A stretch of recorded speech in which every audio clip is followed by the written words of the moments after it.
고린도전서 7장 10절에서 16절까지 말씀을 같이 받들어 읽겠습니다. 결혼한 자들에게 내가 명하노니 명하는 자는 내가 아니요 주시라. 여자는 남편에게서 갈라서지 말고 만일 갈라섰으면 그대로 지내든지 다시 그 남편과 화합하든지 하라. 남편도 아내를 버리지 말라. 아멘. 16절까지 말씀 중에서 2절만 함께 받들어 읽겠습니다. 오늘 봉독한 이 말씀은 결혼한 사람들에게 주시는 메시지라고 할 수 있습니다. 결혼한 사람들에게 명하노니 하면서 내가 명하는 것이 아니고 주님께서 명하시는 말씀이다 라는 것입니다. 여자는 남편에게서 갈라서지 말고 그렇습니다.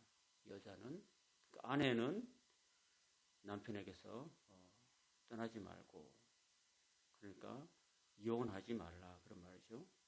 만일에도 갈라섰으면은 그대로 지내든지 다시 그 남편과 재결합하든지 해라 그렇게 말합니다. 그리고 남편도 아내를 버리지 말라 이렇게 말합니다. 일단은 결혼이라는 신성한 제도는 하나님께서 세우신 그런 제도입니다. 인간이란 존재 자체가 남성과 여성으로 지어졌습니다. 그런 남성과 여성이 서로 결혼해서 하나가 되는 것이죠.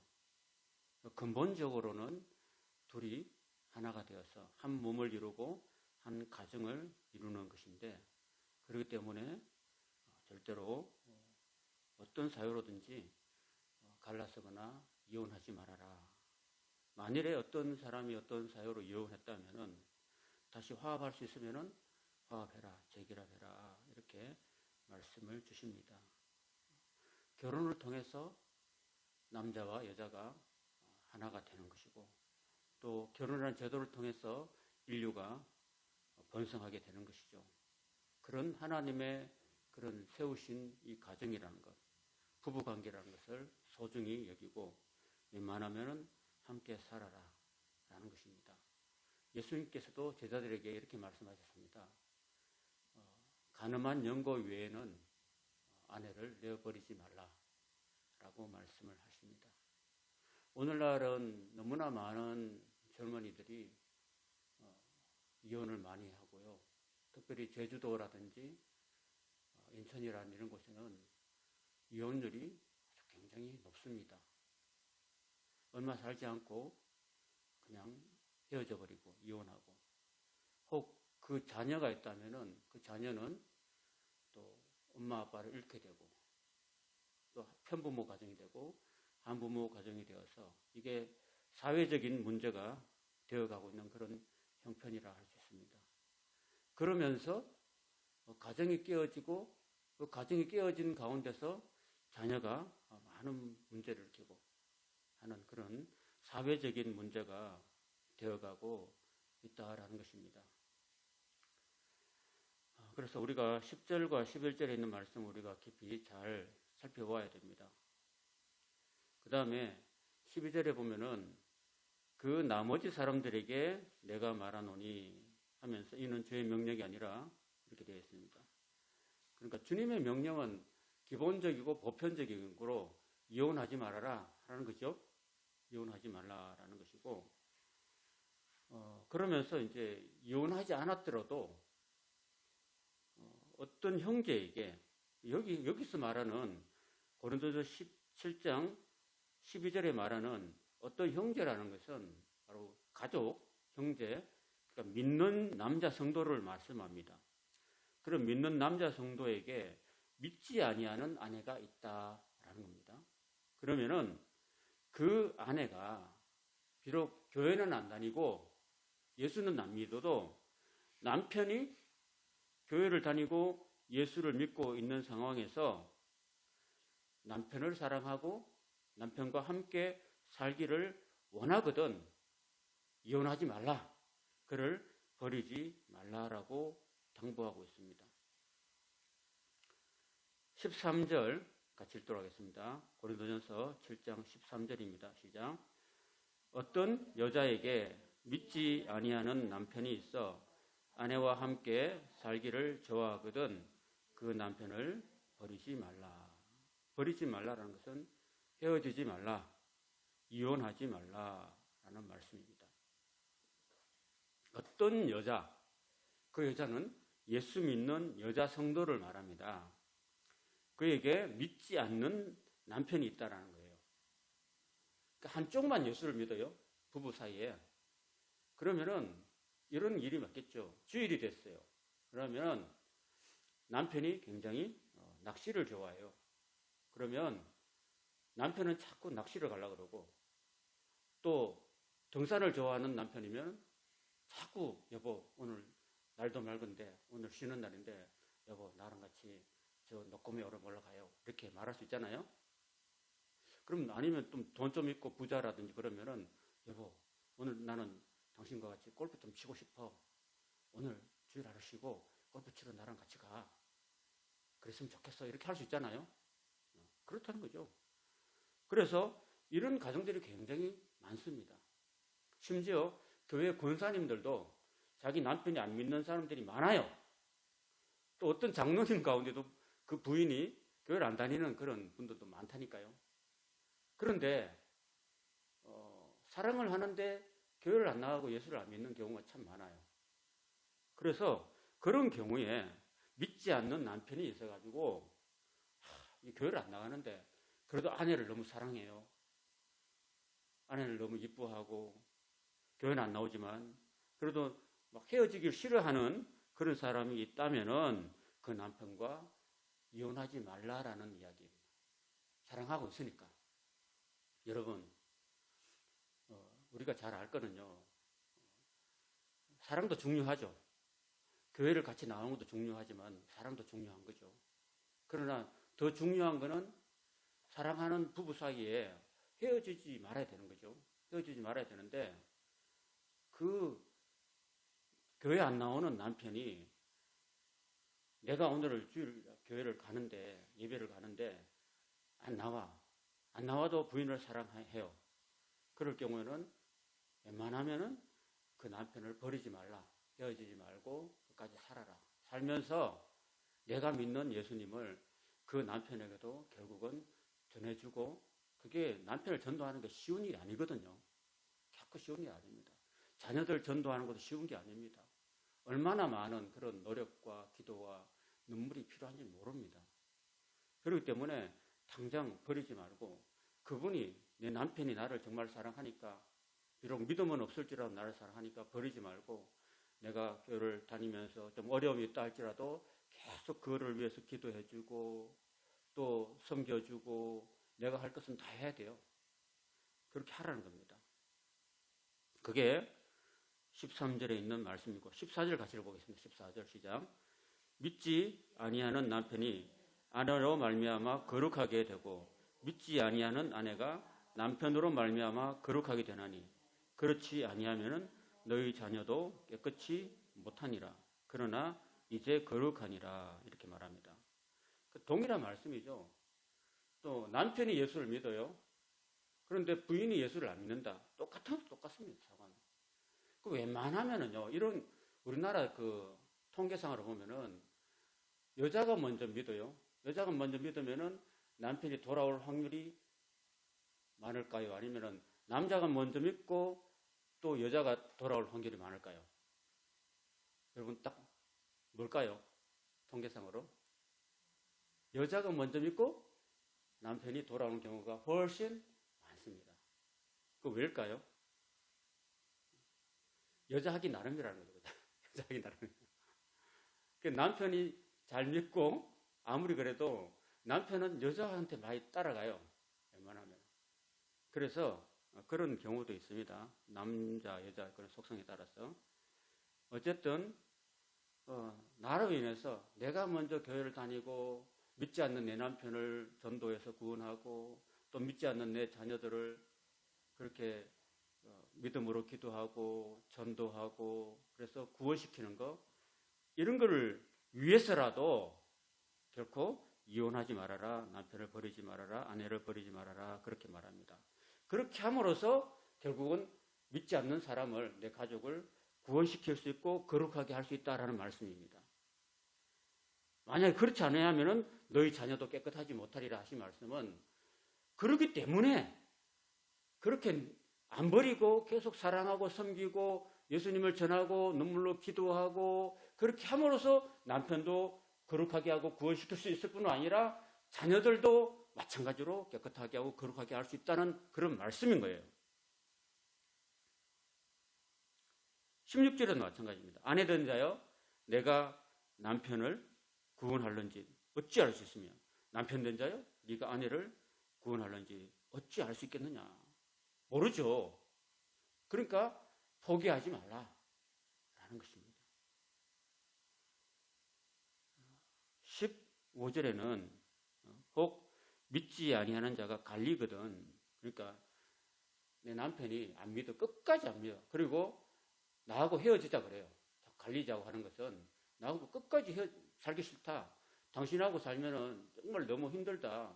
제사도 못 지내고 뭐도 못하고 그러고 우리 특별히 제주도 같은 경우는 괜당 문화가 심하잖아요. 괜당 문화가 심하니까 가족으로부터 소외당하고 그냥 왕따 당하고 이렇게 하니까 나는 도저히 예수 교회 다니는 당신하고는 살 수 없다라고 할 경우에는 그냥 갈리게 하라, 헤어지라 이 말입니다. 그렇게 한다고 해서 구해될 것이 없다, 죄된 것이 아니다라는 이야기를 하고 있습니다. 그러면서 한마디 합니다. 그러나 하나님은 화평 중에서 너희를 부르셨다라고 말씀하십니다. 그리고 하나님께서는요, 결국 모든 것이 좋게 만들어 가기를 원하시는 분이세요. 비록 갈린다 할지라도 모든 것을 하나님은 화평 중에서 우리를 부르셨다라는 것입니다. 이 말씀만 하고 마치도록 하겠습니다. 제가 존경하고 또 평소에 좋아하는 우리 처형이 계십니다. 제가 저희 아내하고 결혼했을 때가 한 27년 됐죠. 27년, 8년 됐는데 저보다 훨씬 더 이전에 저희 아내의 제일 언니, 큰 언니가 결혼을 하셨어요. 믿지 않는 집안에 장남하고 결혼을 해서 그렇게 들어갔죠. 그러니까 얼마나 제사를 많이 지냈습니까? 맏며느리니까. 그 불신 집안에 들어가서 그렇게 수십 년 동안 40년 가까이 이렇게 결혼 생활을 하면서 정말 모든 어려운 것들을 다 맏며느리로서 감당하면서 그렇게 섬기면서 많은 눈물과 기도로 남편을 구원했어요. 그래서 결국은 그 남편을 전도해서 그 완악했던 그 남편을 전도해서 교회 다니게 하고 구원시키고 그 다음에 그 교회 안수 집사님까지 이렇게 지금 되어 있는 상황입니다. 그리고 그 장남이 그 시어머니를 또 전도해서 와서 지금 교회는 포항이에요. 근데 그 집은 영천이에요. 어머니 집이. 그래서 결국은 전도해서 90 넘으신 노모를 전도해서 토요일날 가가지고 어머니를 포항으로 모시고 와서 주일날 포항교회에서 예배를 드리고 그 주일 저녁 때 어머니를 또 다시 모시고 가서 여기 농사짓는 그 영천까지 모셔다 드리고 그 주중에는 가서 또 농사지고 밥 메고 다 거들어주고 이렇게 하면서 온 가정이 다 구원받는 가정이 되어버린 거예요. 그러니까 만약에 예를 들어서 우리 큰 처형이 그 예수 믿고 믿지도 않는 그 집안에 들어가서 힘들고 그 모든 형제간들을 섬기고 치닥거리하고 하는 것들이 힘들어서 나 당신이랑 못 살래 하고 헤어졌더라면 옳은 이런 일들이 있을 수가 없잖아요. 그게 저는 정말 존경스럽고 정말 훌륭하다고 생각합니다. 며칠 전에도 여기 와서 우리 장모님 모시고 와서 여기서 예배를 드리고 가셨잖아요. 그 중에 한 분이 그렇게 완악하던 우리 형님이었는데 교회를 다 하셨던 거예요. 얼마나 감사합니까? 그러니까 우리는 낙심하지 말고 오늘 이 사도 바울이 여기서 믿지 않는 남편이 있어도 그 남편이 당신을 사랑하면은 버리지 말라는 거예요. 버리지 말고 끝까지 참고 인내하고 기도하고 눈물 내서 하나님께 간절히 진심으로 기도하면은 하나님께서 그 영혼을 구원할 줄 누가 알겠느냐. 인내하라. 인내하면 하나님이 반드시 그 기도를, 너의 기도를 들어주실 것이다. 포기하지 말라. 아내 된 자여 내가 남편을 구원하는지 어찌 알 수 있으며 남편 된 자여 내가 아내를 믿지 않는 그 완악한 아내를 구원할지 누가 알겠느냐. 그래서 너는 버리지 말고 끝까지 섬기면서 사랑하면서 눈물로 기도하고 그렇게 결국은 구원해라. 네가 아니면은 네 남편 누가 구원하겠느냐. 네가 아니면 네 아내 누가 구원하겠느냐. 끝까지 사랑하고 섬기면서 기도해라 라는 그런 메시지를 오늘 우리에게 주고 있는 것입니다. 여러분 천국 가봐요. 여기 누가복음 16장에 보면은 이게 그건 완전한 천국은 아니고 영원한 새하늘과 새 땅 새 예루살렘은 요한계시록 22장에 나오고 일단 사람이 죽게 되면은 음부로 가든지 낙원으로 가든지 두 군데 한 군데를 가요. 그러면은 보인다니까요. 나사로가 지금 거지로 살던 나사로가 지금 낙원에 가 있잖아요. 그리고 지금 부자는 지금 음부에 떨어져 있잖아요. 뜨거운 음부에 목마르고 불꽃 가운데 고민하는 모습을 다 보인다니까요. 그 음부에서 저기 나사로를 보고 있잖아요. 저 나사로한테 저 손가락 끝에, 새끼 손가락 끝에 물 한 방울 찍어서 내 혀에 좀 갖다 줬으면 정말 좋겠습니다라고 얼마나 그 고통스럽습니까? 보인다니까요. 그러니까 우리는 적어도 우리 가족은 구원해야 돼요. 안 그래요? 우리 가족은 구원해야 된다니까. 이웃집 아저씨는 구원 몰라도 내 자식들, 내 새끼들, 내 부모님은 구원해야 된다니까. 왜? 보인다니까. 거기서 내가 죽으면은 저 고통 속에 고통하는 모습이 보인다니까. 왔다 갔다 못하고 보인다니까요. 그러니까 우리는 절대로 정말 우리 가족만은 구원해야 된다. 내가 어떤 일이 있더라도 어떤 눈물과 기도와 희생을 했더라도 이 땅에서 잘 먹고 잘 사는 거 중요하지만 그거는 이 땅이 끝나면 끝나는 거예요. 그러나 영원한 세계는 영원히 불멸하는 세계가 있다니까. 우리 사후에. 그랬으니까 우리 자녀 손들 있잖아요. 지금 사랑하는 자식들 있잖아요. 그 아직도 예수 안 믿고 있으면은 하나님의 예수님을 우리가 독생자로 믿고 영접하는 사람이 하나님의 자녀가 되고 영생을 얻는데 그 끝까지 예수님을 안 믿고 그냥 완악한 마음으로 덩지고 살고 그냥 세상 것에 취해가지고 그 돈만 추구하다가 살면은 결국은 우리 목숨이 다하는 순간이 오는 날 하나님 앞에 서는 날 우리는 하나님 앞에 심판받게 되고 영원한 그런 음부의 불꽃 가운데 떨어지면 얼마나 고통스럽고 그걸 지켜보는 나만 구원받고 끝나는 게 안 되는 거예요. 저도 제가 종갓집 종손이에요. 제가 우리 부모부터 먼저 믿었어요. 먼저 믿었는데 내가 성경을 읽고 깨닫다 보니까 하늘 이게 음부가 있고 낙원이 있는데 우리 부모가 안 믿는다니까. 우리 부모가 안 믿고 우리 어머니 불자예요. 불자. 내가 이제 그렇게 하면서 얼마나 내가 그 기도탑에 올라가서 얼마나 눈물로 기도를 많이 하고 매달리고 했는지 몰라요. 그렇게 붙들고 매달리고 기도하니까 나중에 하나님께 돌아오더라고요. 하나님께서 역사하셔서 돌아오더라고요. 그래서 돌아가시기 전에 결국은 그 명예 권사까지 받고 돌아가시긴 하셨습니다. 우리 사모도 마찬가지예요.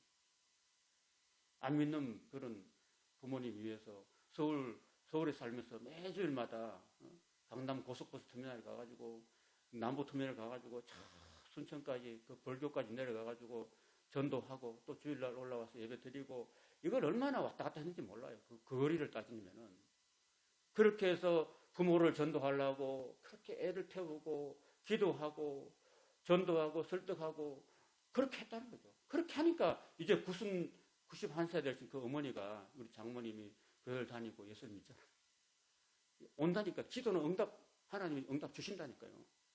그러니까 우리가 세상에서 돈 한 푼 더 벌려고 애쓰는 것도 중요하지만은 우리 자식들, 우리 자녀손들 예수 믿고 이 땅에 살다가 이 땅에 물론 잘 살아야 되지. 잘 먹고 잘 살아야 되지만은 영원한 세계가 있다는 거 가르쳐야 되고 내가 믿는 예수님을 너희도 믿으라는 우리가 유산을 남겨줄 때 뭐 우리 집 한 칸 그 자식한테 물려주는 것도 중요하지만 그보다 더 중요한 것은 신앙을 유산으로 물려주는 부모가 돼야 됩니다. 여러분.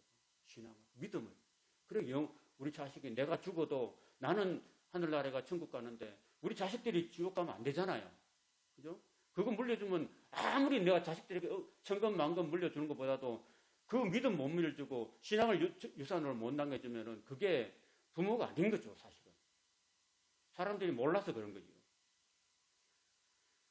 그래서 사도 바울은 오늘 결혼 이 장에서 고린도서 7장에서 절대로 이혼하지 말고 남편이 널 정말 사랑하면은 교회를 안 다니면 같이 섬겨봐라. 그러면은 하나님이 그 영혼 구원해 줄 수 있는지 누가 알겠느냐. 그렇게 당부하고 있잖아요. 그죠? 물론 반대 경우도 있습니다. 아무리 애를 태우고 해도 끝까지 안 돌아오고 가는 그런 인간도 있어요. 그거는 어쩔 수 없는 거야, 그거는. 그런 사람들 어쩔 수 없는 거야. 그렇지만은 정말 그 영혼이 하나님께 택함받은 영혼이라면 하나님께 돌아오게 되어 있습니다. 그게 하나님의 예정의 법칙이에요. 우리 장로교잖아요, 장로교. 대한예수교 장로회 잖아, 그죠? 장로교는 예정론입니다, 예정론. 칼빈의 예정론. 그러니까 우리는 구원받았다, 이미. 태초부터. 에베소서에 보면은 하나님 우리를 만세전에 택했다고 그래요, 만세전에. 택했다. 그 택함받은 영혼. 영생 얻기로 작정한 영혼은 다 믿더라고, 사도행전에 그렇게 기록하고 있어요. 그거는 하나님만이 아시는 거예요, 예정하는.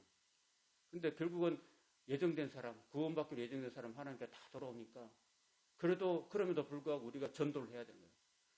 전도하고 기도하고 애써야 됩니다. 눈물로. 그래서 아까 제가 말씀드렸지만 우리 포항체형 보면은 40년 동안 그 믿지 않는 남편하고 살면서도 같이 참고 인내하고 교회 가서 눈물로 기도하고 이렇게 해가지고 결국은 그 완악한 남편을 전도하고